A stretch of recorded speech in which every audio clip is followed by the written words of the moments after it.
All right, welcome everyone to another deep dive. Today we're going to be digging into the early history of slavery in North America. Yeah, always a tough but important topic. Definitely.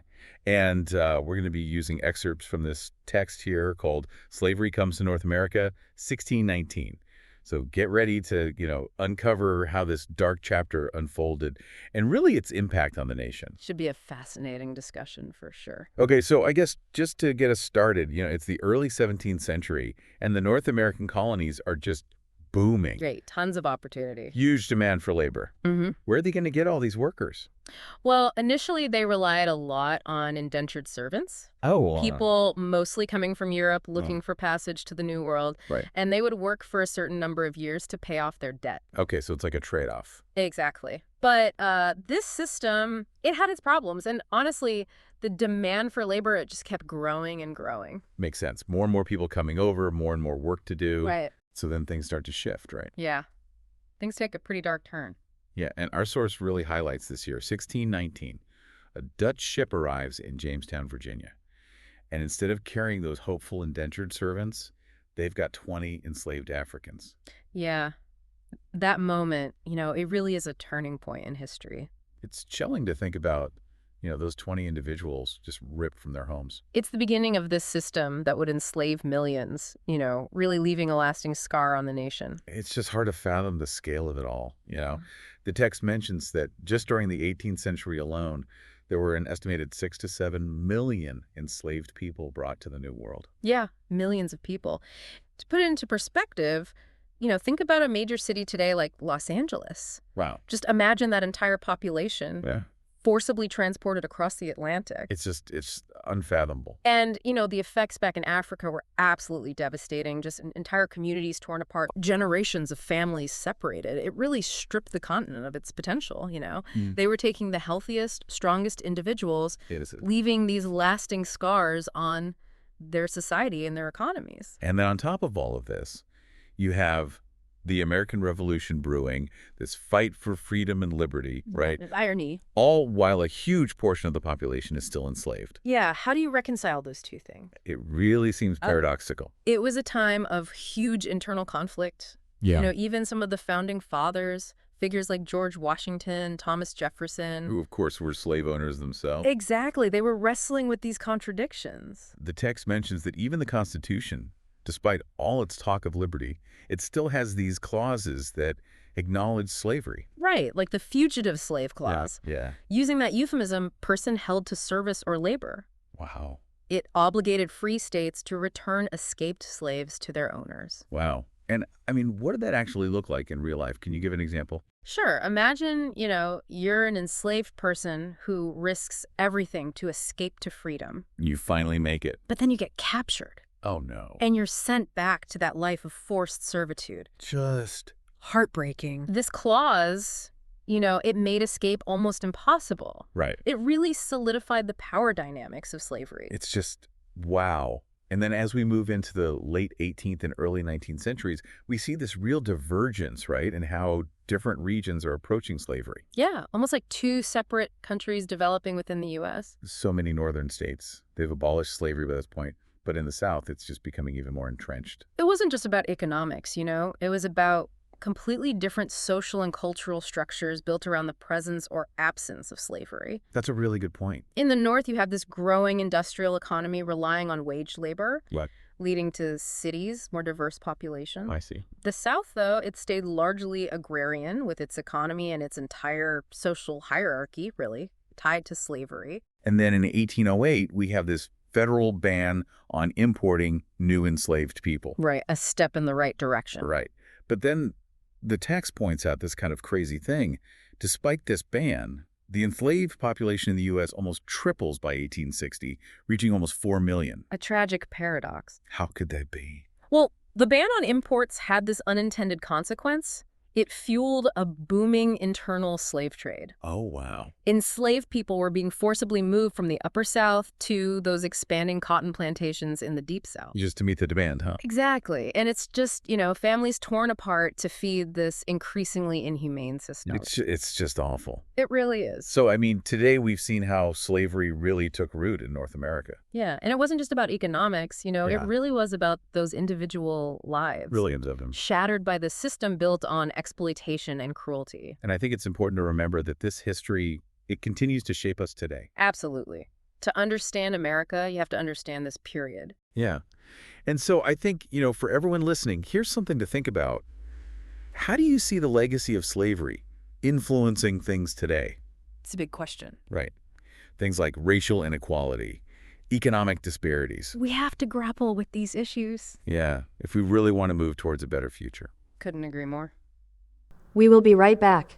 Don't forget to catch the live podcast of Black Men Speak every Wednesday at 8 p.m. Central.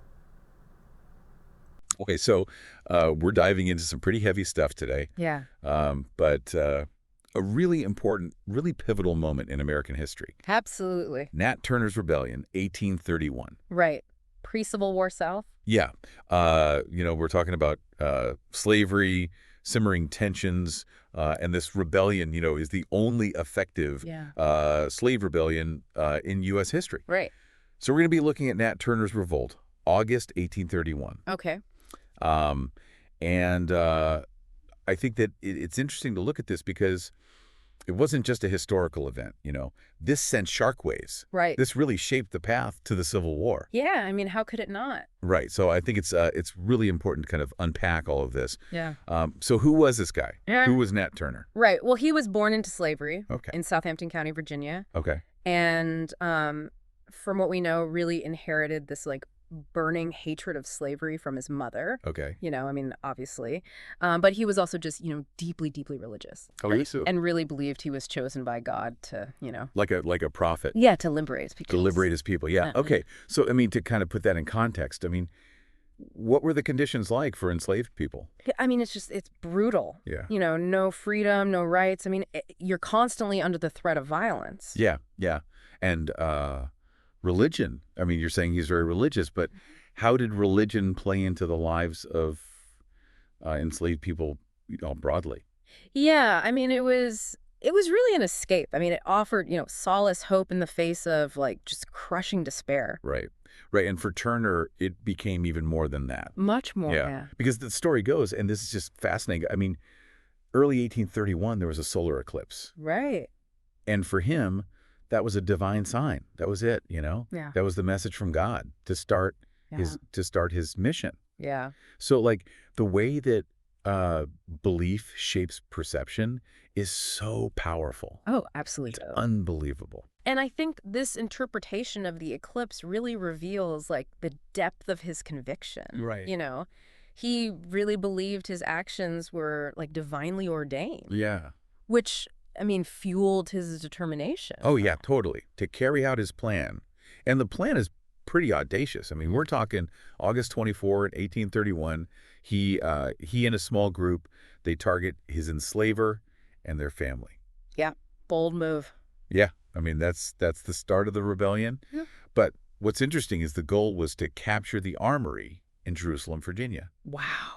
Right. So, and spark a wider uprising. Like a full-scale revolution. That was the plan, right? That was the hope. The risks that these guys were taking, it's just mind-blowing. It's unbelievable, the courage to even, think about defying this system. Yeah, yeah. And I think some people, hearing this, they might think, oh, this is just about revenge. This is just about lashing out. But from what I understand, it was much more than that. Oh, yeah. You look at the primary counts. he truly believed he could dismantle the whole thing. Wow. This was about everybody. This was about all those enslaved. Yeah. So how does it actually unfold? How does this rebellion, how does it play out? Well, it spreads pretty quickly. Around 75 Black individuals joined his cause. Okay. And over 48 hours, things escalate. Yeah, there's violence. Oh, absolutely. Violence on both sides. Right. And from what I understand, around 60 white people were killed. Yeah. Men, women, children. Yeah, it wasn't It wasn't targeted in that sense. It was just, Yeah. Well, and the response is swift and it's brutal. right. Yeah. Armed white residents and then the state militia. I Yeah. mean, they had superior firepower. Of course. Of course.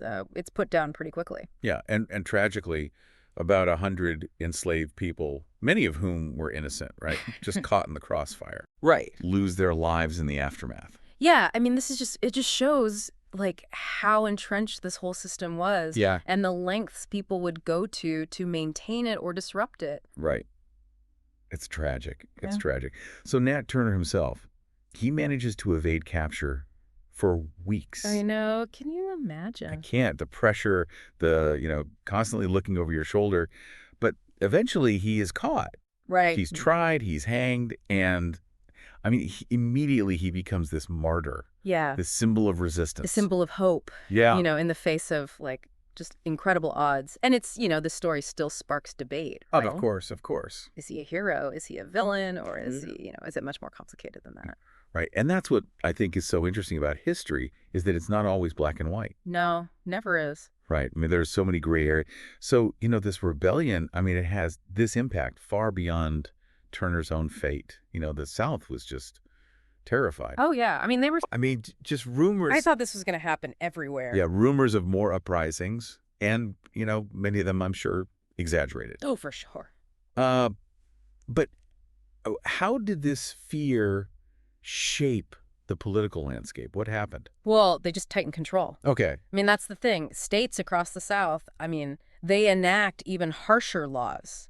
I mean, restricting education, movement, assembly of enslaved people. Really? So it's almost like this rebellion, while, in a sense it was unsuccessful, it Yeah. actually made things worse for enslaved people. It did. It, fueled this paranoia. Yeah. And they just doubled down. Right. It's fascinating, too, because, we've got this raging debate over slavery anyway. Right. And this just adds fuel to the fire. Absolutely. I mean, you've got pro-slavery advocates. They're using this as proof that, black individuals are dangerous and that they need to be controlled, further justifying their position. Right. And then on the other side, Yeah, the abolitionists are horrified. of course. Right. Yeah. This is a direct result of this awful system. Yeah. So it really, I mean, in a lot of ways, it just further polarized the nation, right? Absolutely. And that's one of the, I think, biggest takeaways from this. It's Yeah. not just the violence and the tragedy, but it's like this catalyst for the Civil War. Right. Right. I mean, this is a story that still resonates today. It does. I mean, it really compels us to confront these dark realities and to grapple with, the legacy of slavery, which we're still dealing with. Absolutely. I mean, what for you? I mean, what stands out for you from this deep dive? I mean, for me, it's just the power of belief, Yeah. even in the face of, such horrible oppression. And, it raises questions, too. I mean, it makes you think about freedom and what people will do to achieve it. Yeah. It's really thought-provoking. Yeah. And I think we've only scratched the surface here. Oh, yeah. But I encourage everyone out there to learn more about this. I mean, Nat Turner's story, it's an important one. It is. And it's got a lasting impact on American history. Yeah, for sure. So check it out. Learn more. Learn more, for sure. We will be right back. Don't forget to catch the live podcast of Black Men Speak every Wednesday at 8 p.m. Central. All right, so today we're diving into a year that honestly kind of feels like a historical 1-2 punch.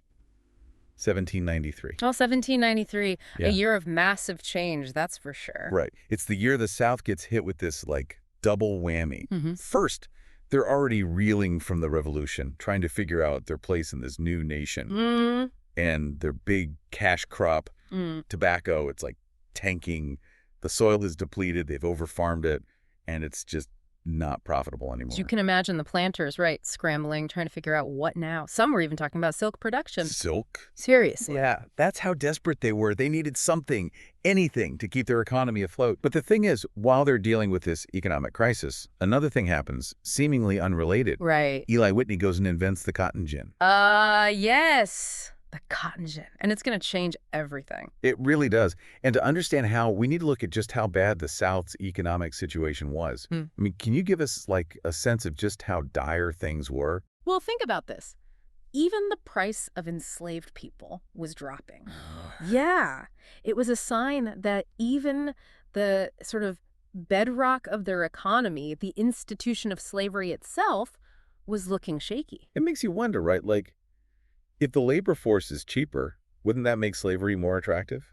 You'd think so, but it wasn't that straightforward. See, planters weren't just thinking about the immediate cost. Right. They needed a crop that would blow up on the global market, something that would bring in big profits. And they needed it fast. Exactly. And meanwhile, across the Atlantic, England's textile mills are booming. Right. The Industrial Revolution is in full swing over there. They're churning out cloth like crazy, and they need cotton, tons of it. But there's a problem. Yeah, a big one. See, back then, removing seeds from cotton, it's all done by hand. It's tedious, back-breaking work. It's a massive bottleneck. Like literally one person could only clean about a pound of cotton a day. Imagine that. A pound a day. A pound. That's it. And then comes Eli Whitney, a young guy, a school teacher from New England. He's not even from the South. Nope. But he sees this problem and boom, he invents the cotton gin. 1793. The same year everything else is going down. Yep. And it changes the game. So tell me, what does the cotton gin actually do? Like, how does it work? Well, it's pretty simple, actually. It's this machine with these rotating teeth that pull the cotton fibers through these narrow slots. The seeds are too big to fit, so they get left behind. Oh, I see. Yeah, it's elegant. Great. And effective. Effective. Oh, yeah. Suddenly, with this gin, one person can clean 50 pounds of cotton a day. 50? 50. It's insane. It's like productivity on steroids. Exactly.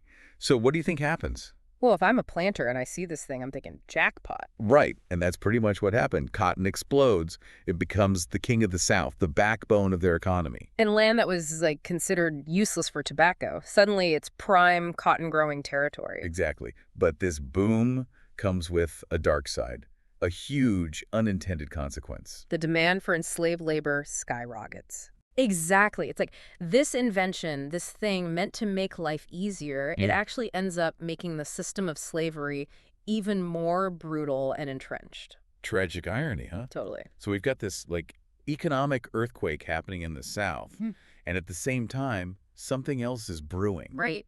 There's this growing fear, this paranoia among slaveholders. And it's not just paranoia, right? I mean, just a couple of years earlier, there's the Haitian Revolution. A successful slave revolt. Which, by the way, is a story for another deep dive. Oh, absolutely. But you can imagine the Haitian Revolution, it just sends shockwaves through the Americas. Suddenly, Southern slaveholders are looking at their own enslaved populations with a whole lot more anxiety. They're terrified of a similar uprising happening on their own soil. And it's in this climate of fear, in the same year as the cotton gin, that Congress passes the Fugitive Slave Act. Another game changer. It's easy to see a connection there, right?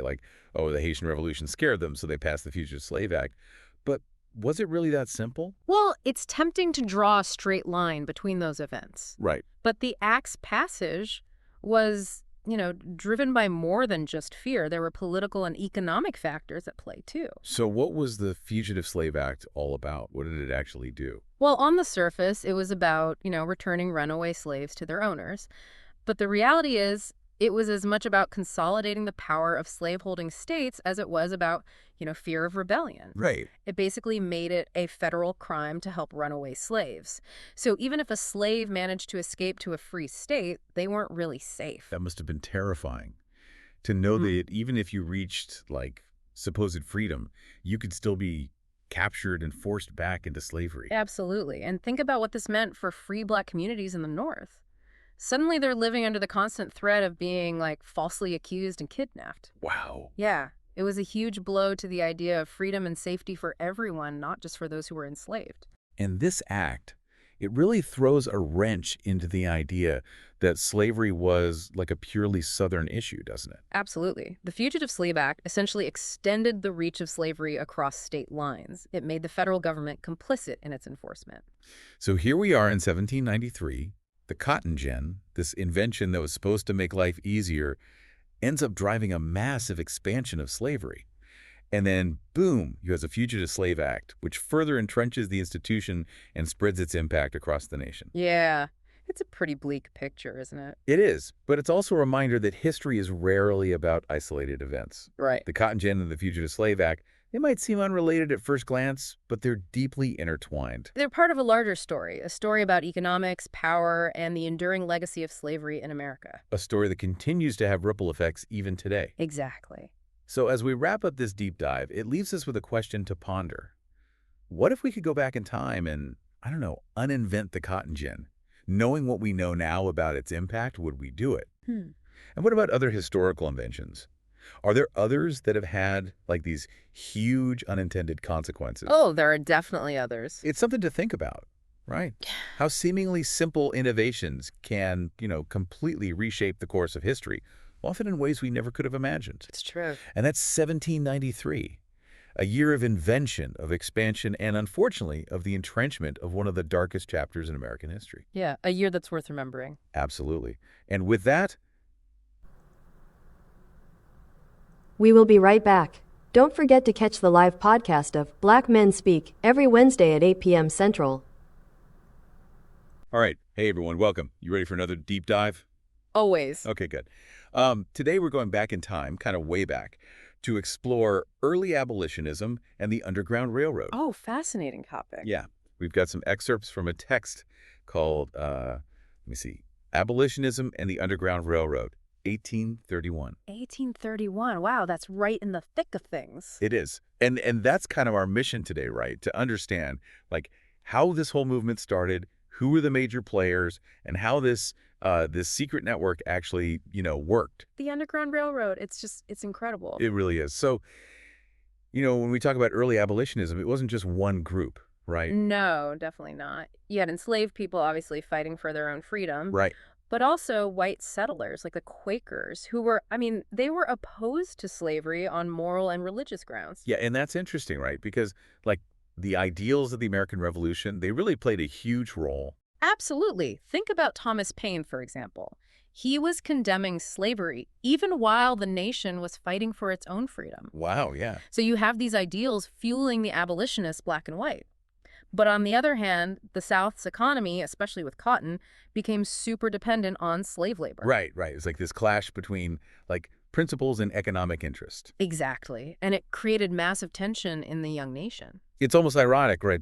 The same ideals that sparked the revolution are now igniting the fight against slavery. Absolutely. But then, as you said, the South's reliance on slavery just grew, which actually, I think, led to the decline of that early abolition movement. But then things picked up again in the early 1800s. What happened? Well, the Fugitive Slave Act of 1793 really changed the game. Oh, yeah. That law basically gave slave owners the power to capture runaway slaves, even in free states. Yeah. And it came with harsh penalties for anyone who helped them. So, like, even if a slave escaped to a free state, they weren't really free. Sadly, no, not really. And then, on top of that, the South enacted stricter laws, tightening the grip of slavery even more. So it's like a step back, almost. It was, and it really pushed a new wave of, like, radical abolitionists to the forefront. Makes sense. So in this, like, tense and dangerous climate, who were some of the leading voices driving the movement?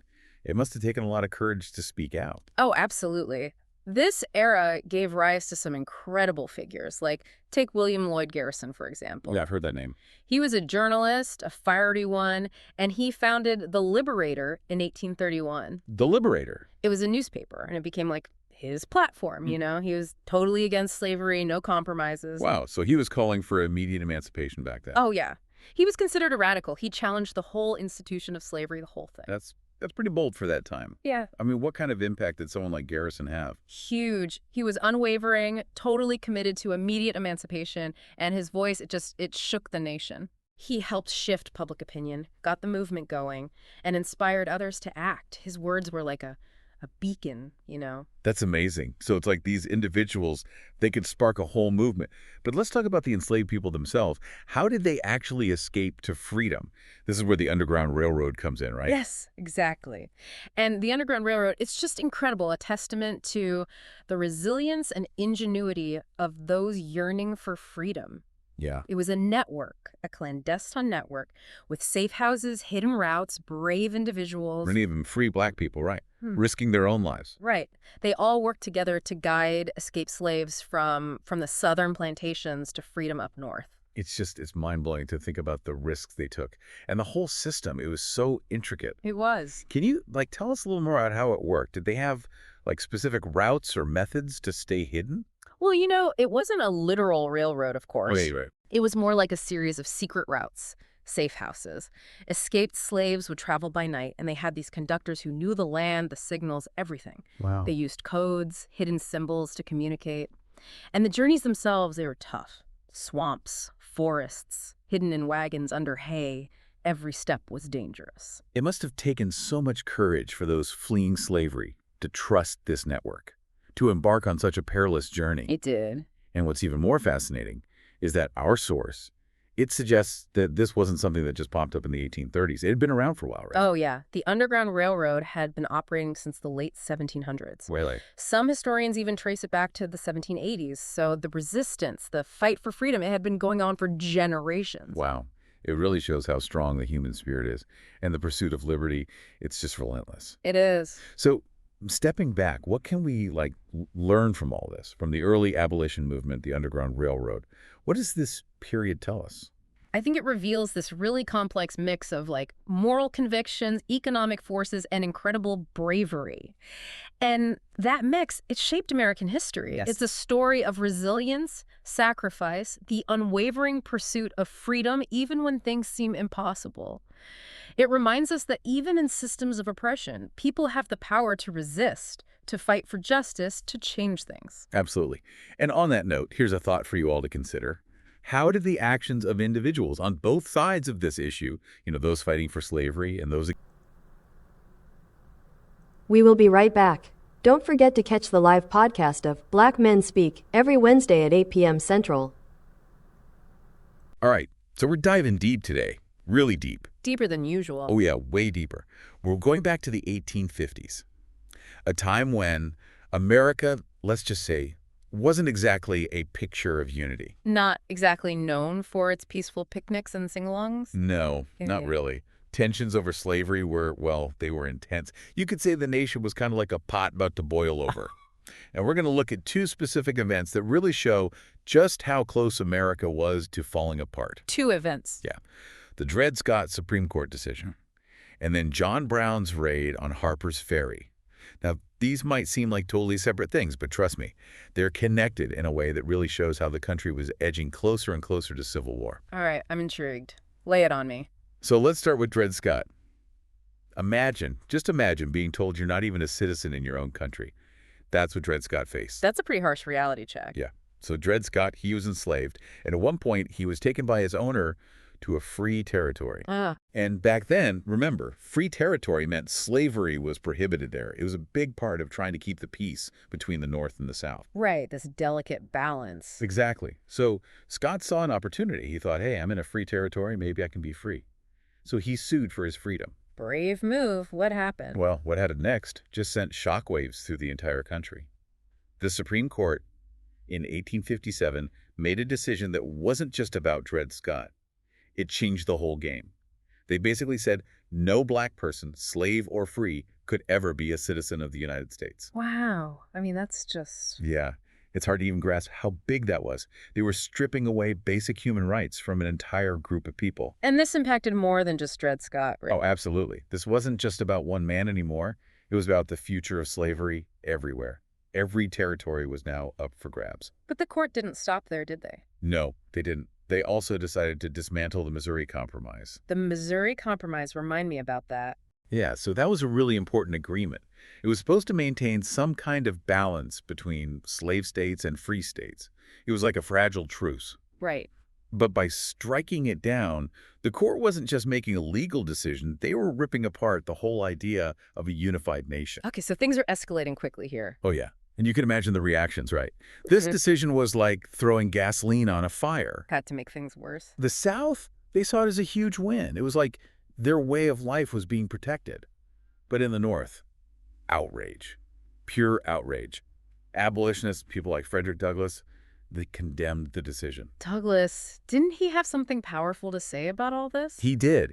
Even in the face of this massive setback, he saw a glimmer of hope.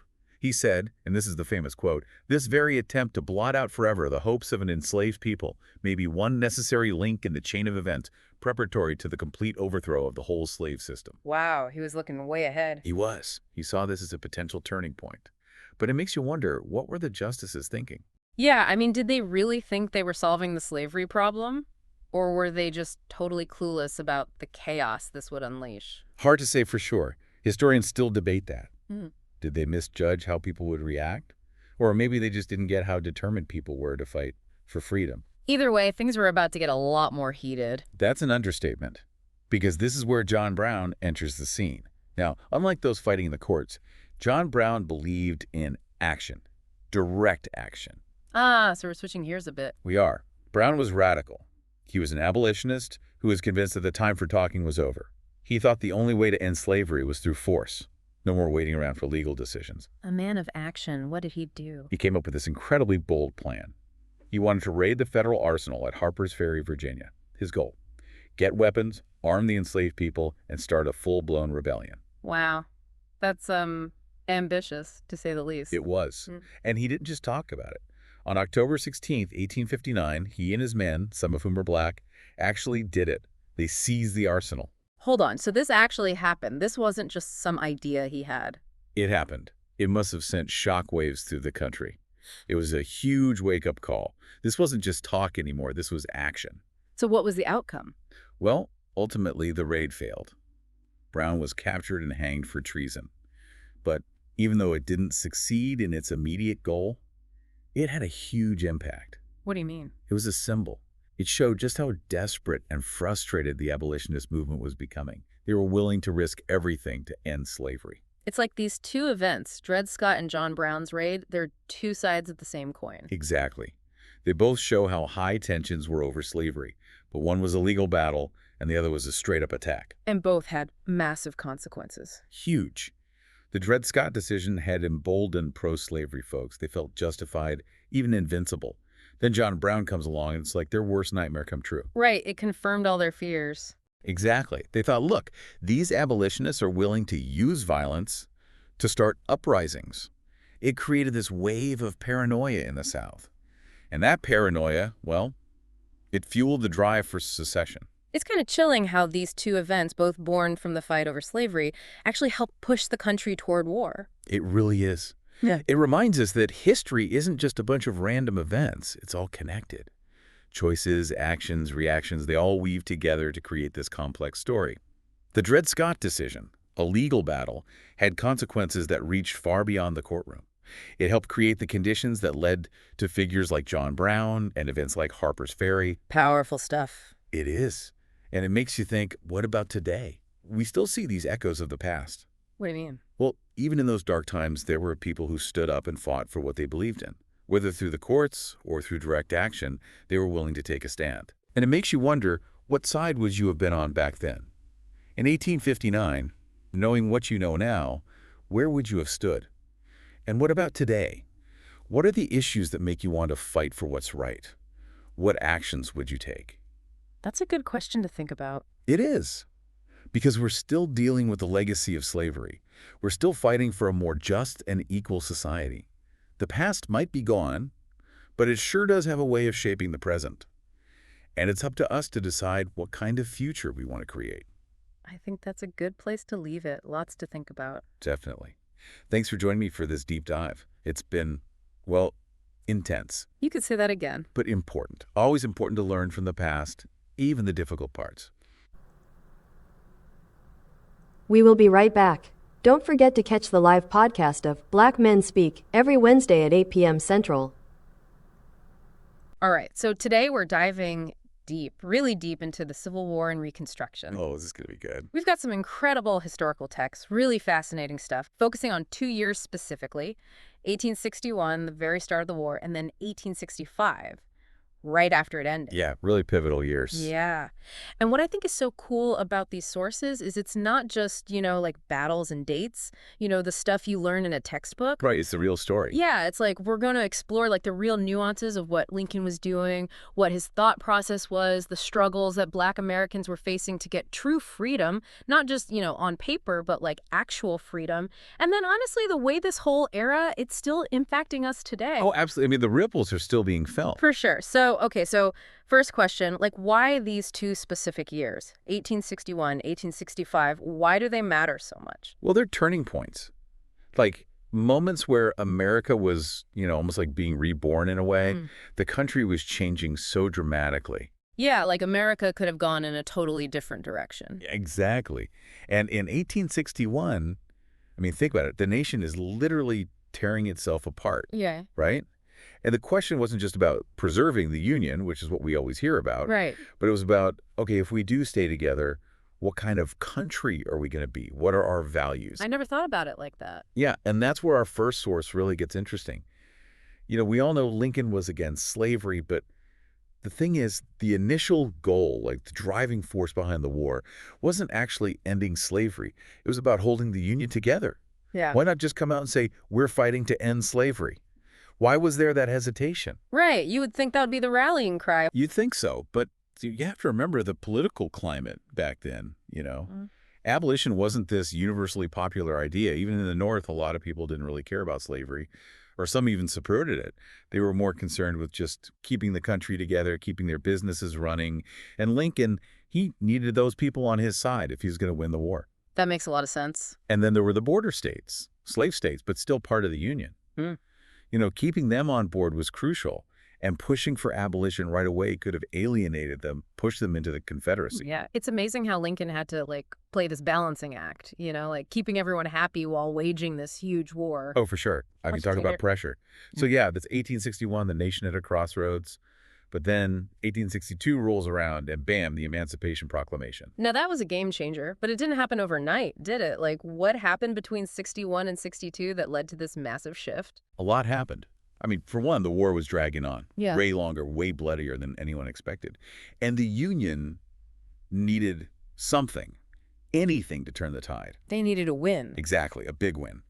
And Lincoln, he started to see that freeing the slaves in the South, that could cripple the Confederacy. No more free labor, that's a huge blow. Makes sense. A military strategy played a role. Definitely. But it wasn't just about that. It was also about, the hearts and minds of people in the North. Right. Yeah. Public opinion was changing too, wasn't it? Oh, yeah. I mean, as the war went on, and, people heard these horrific stories about what was happening. Plus, you had these incredibly brave Black soldiers fighting for their own freedom. And it made people really think, wait a minute, this is about more than just keeping a country together. This is about what's right, what's moral. Right. It became much bigger than just politics. Absolutely. And that shift in public opinion, that gave Lincoln the support he needed to issue the Emancipation Proclamation. And it wasn't just about America anymore. I mean, the whole world was watching. Right. The world was taking sides. Right. And suddenly, with this proclamation, the Union, they're the good guys. They're fighting for freedom, for human rights, for what we would call human rights. So that was a huge PR win. Huge. And it also, it gave hope to enslaved people. Even though it didn't free everyone right away, it was this huge step forward. But wait, why didn't it free all the slaves? It's so frustrating. Why not just end it completely? What was the point of waiting? That's a great question, and it goes back to what we were saying about Lincoln's balancing act. It only applied to Confederate states, remember, not to the border states. So basically, he's still trying to keep those border states happy. Exactly. He knew if he abolished slavery everywhere, he risked those border states turning against the Union. And that could have been the end of the United States as we know it. It's wild to think how much power those border states had. It is. And, even within the Confederacy, the proclamation, it didn't have an instant effect. It only took effect in areas where the Union Army had control. So it was this gradual process. So even with this huge proclamation, the reality on the ground was still messy. Oh, super messy. And that messiness, that's what you're going to dive into in part 2, because 1865, yeah, the war is over, slavery is officially abolished. But that's really just the beginning of a whole other set of challenges. And that's where we see the long-lasting impact of this era really start to play out. Okay, So pick up where we left off. It's 1865.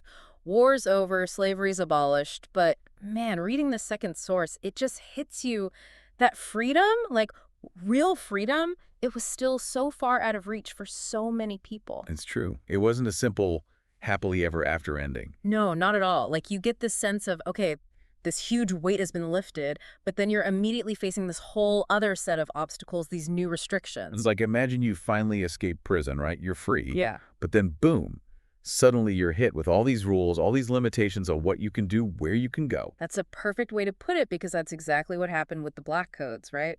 Exactly. Yeah. The 13th Amendment, it gets rid of slavery, but then these black codes, they come in and try to basically recreate that same system of control, just in a different form. So sneaky. Oh, totally. I mean, these laws, they were specifically designed to target black people in the South, to keep them from having real power, real opportunity. It's like, you can't own property, you can't work certain jobs. I read about some of those laws. Yeah, like some of them, they forced black people to sign these labor contracts, and if they didn't, or if they broke the contract somehow, they could be arrested, thrown in jail, forced to work. It's like, what's the point of even abolishing slavery if you're just going to turn around and create a system that's practically the same thing? It's infuriating, right? Yeah. And honestly, it's impossible not to see how all of this connects to, the inequalities that are still happening today. It's like the roots of so many problems we're still dealing with. Absolutely. The fight for equality, it didn't end with the Civil War. It's been going on for centuries, and we're still fighting that same fight today. Yeah, that's a heavy thought. Okay, so we have these black codes creating all these barriers, and then on top of that, you have this whole country trying to put itself back together after this devastating war. Reconstruction. It seems like such a daunting task. Daunting is an understatement. You've got the South completely destroyed, economies in ruins, social structures totally upended. Right, and then you have millions of formerly enslaved people suddenly free, but with, very few resources, very little support. And then the big question, what does freedom actually look like? What does it mean to be a citizen in this new America? It's like you're starting from scratch, trying to rebuild an entire society based on completely different values. Exactly. And of course, different people had very different ideas about what this new society should look like. And that's where we see these huge conflicts emerge. Like between President Johnson and the radical Republicans, I read about that, but I'm still a little fuzzy on who wanted what. Well, Johnson, he was all about getting the South back into the Union as quickly as possible, even if it meant turning a blind eye to, all these injustices that were still happening. So he wasn't really concerned with actually helping black people. Not really. He thought that giving the South a lot of leeway, letting them kind of govern themselves, that was the best way to heal the nation. But the problem is, that led to things like the Black Codes. It gave Southern states the power to basically continue oppressing black people. Which kind of defeats the whole purpose, right? Like, what was the war even for? Exactly. And the radical Republicans, they saw that. They were horrified by what was happening in the South. They wanted real change. They wanted to make sure that black people had actual equal rights. So they were more idealistic. I think it's more than just idealism. They saw that the South was trying to recreate the same system of white supremacy that had led to the war in the first place. So they were trying to prevent history from repeating itself. Exactly. They pushed for things like federal oversight of Southern governments, sending in troops to make sure things were fair. They wanted to protect black voters. Right, the 15th Amendment. Exactly. They wanted to provide economic assistance for freed people, help them build a life for themselves. And this battle between Johnson and the radical Republicans, it sounds like it caused a lot of chaos. Oh, huge chaos. Congress and the president constantly at odds with each other, impeachment threats. It was a mess. But eventually, the radical Republicans, they kind of won, right? They did gain control of Congress, and they were able to pass some pretty significant legislation, like the Reconstruction Act of 1867. I remember reading about that, something about military rule in the South. Yeah, basically the South was divided into these military districts, and the Army was sent in to make sure the law was being followed, to protect black people, to make sure they could vote. So it was a pretty dramatic move. Oh, absolutely. But it was necessary. Because without that federal intervention, who knows what would have happened? Right. It's like the government finally stepped up and said, okay, we're actually going to do something to make equality a reality. And during this time, during Reconstruction, we actually see some incredible progress.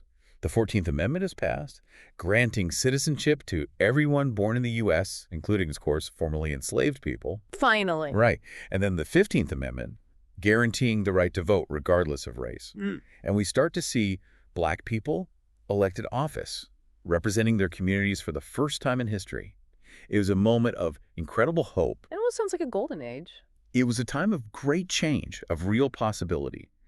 But, and this is the tragedy of it all, it didn't last. So what happened? What caused this progress to, fall apart? Okay, so we're back for the final part of this deep dive. And honestly, my head is spinning a little bit. We've covered so much ground, from Lincoln's decisions to the Black Codes, Reconstruction. It's a lot. It's heavy stuff. It is, but it's so important, And I think what I keep coming back to is like, what does all of this mean for us today? Like, how does the Civil War, Reconstruction, how does that still shape our world now in the 21st century? It's the question, isn't it? And it's not an easy one to answer. No, not at all. But it's one we have to try to answer. Absolutely. Because the parallels between then and now, I mean, they're impossible to ignore. Like how quickly things can change, how easily progress can be undone, how fragile equality really is. And that's what we were talking about at the end of part 2, right? Like how the federal government pulled out of the South in 1877, and it basically left Black communities to fend for themselves. And that's the thing. That's the pattern we see over and over again, even today. Like with voting rights, for example. Right, because we talked about how the 15th Amendment gave Black men the right to vote, but then, Jim Crow came along and took it all away. And it's not ancient history. I mean, we're seeing the same tactics being used today to keep people from voting, to silence their voices. It's crazy, isn't it? Like, we're still having the same arguments, fighting the same battles. We are. Voter ID laws, gerrymandering, limiting early voting, all of that stuff, it's designed to make it harder for certain people to vote. And it's no coincidence that those people are often people of color. So it's like that legacy of disenfranchisement, it never really went away. Nope. And the people who are pushing for these voter suppression laws, they know exactly what they're doing.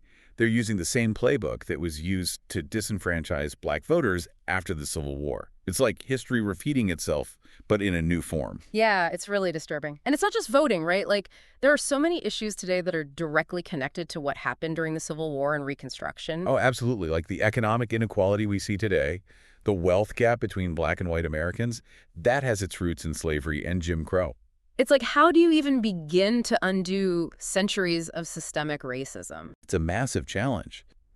But the first step is acknowledging the truth, right? We have to understand how the past continues to shape the present, how these systems of oppression were built, and how they're still operating today. And that takes education, right? Like, we need to be teaching the full story, not just a watered-down version of history. Absolutely. We need honest, comprehensive education that doesn't shy away from the hard truths about slavery, Jim Crow, and how those systems continue to impact our lives today. And it's more than just knowing the facts, right? It's about action, about actually doing something to change these systems. It is. Support organizations fighting for social justice, vote for candidates who are committed to equality, get involved in your community. Those are all ways to make a difference.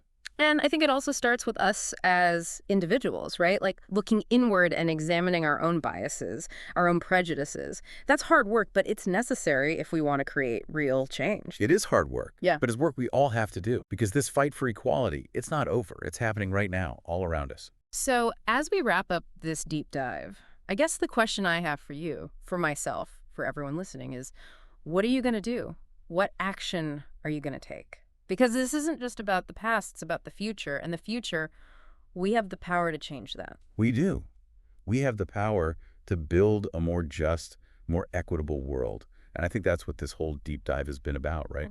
Learning from the past so we can create a better future. Absolutely. Thanks for joining us on this journey. It's been a heavy one, but a necessary one. And I hope you'll keep exploring these issues, keep learning, keep pushing for change. Thanks for having me. It's been great.